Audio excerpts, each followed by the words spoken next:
one of the key issues is investment in infrastructure for that last mile, that final mile. And when I say that, I mean issues like the Toowoomba bypass, getting longer, heavier combinations into Brisbane, over the bridge at Rockhampton, down the range at Serena. Those type of issues are log jams, are bottlenecks that cost people real money.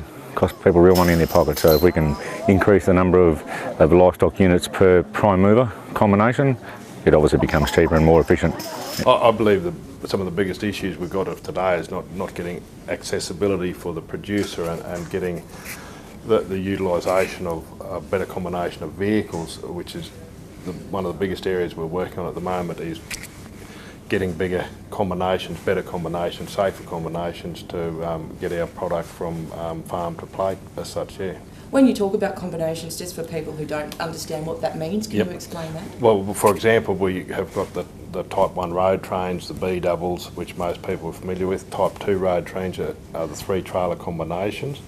You come to the AB triples, which I believe is probably the safest unit on the road. Is a B double and a 40-foot trailer hooked together.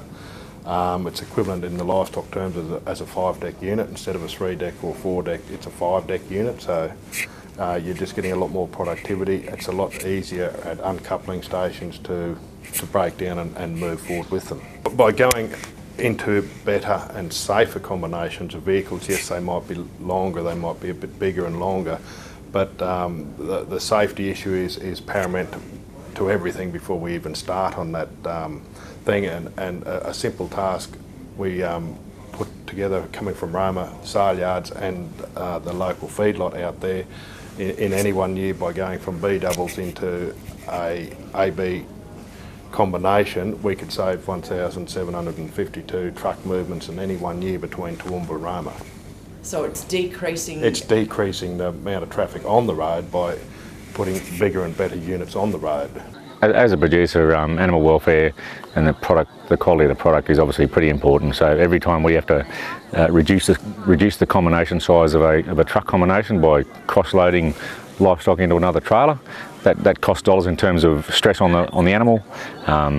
It means that the truck drivers have logbook issues in terms of complying with their requirements in terms of limiting the time on the road, because they spend more time working not in the truck but outside the truck, changing trailers around, mucking around with trailers. There's a safety issue there for them as well in some of the areas where there's not enough breakdown areas available. So it affects a lot of people along the supply chain, producer, truckie, the processor. Obviously when it gets there, and the meat quality is not the same as it should be. So there's a lot of overlapping issues that build up to cost everyone a lot of money.